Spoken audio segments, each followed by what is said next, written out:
আমি কথা দিয়ে কথা রেখেছি, শয়তান আসেনি তো ফিরে।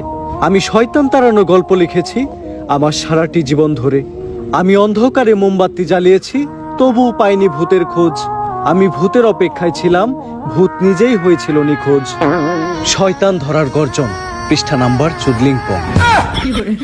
বইটা একটা আমারও লাগবো। দাম কত এটার? মাত্র 1000 টাকা।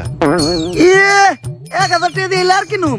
1000 টাকা হাতে নিয়ে ভূতের ডাক দিলে ভূত নিজেই চালতে লেগে পড়বো। 1000 টাকা দিয়ে বইয়ের দাম, এই বইয়ের বিশেষত্ব কি? এই বইটা আমি আমার নিজ হাতে লিখেছি। দেখি হাতে এত খারাপ। দেখি এই বইয়ের প্রথম পৃষ্ঠায় কি লেখা? মানুষকে ভোদাই বানানোর 100টি উপায়। 1000 টাকা দিয়ে 120টার এই বইটি নেন আর ঠাস করে ভোদাই হয়ে যান। এখন সফল হইতে গেলে তো এই বইটা লাগবেই, তো এই বইটা আমি নিয়ে গেলাম। বইয়ের টাকাটা ওইটা আমি হোয়াটসঅ্যাপে পাঠাই দিব। গুরু, আজকের থেকে আপনার লেহাই বইটা পইরাই আমার শয়তান ধরার যাত্রা করলাম শুরু। শয়তান ধরার গর্জন, পৃষ্ঠা নাম্বার চুদলিংপং।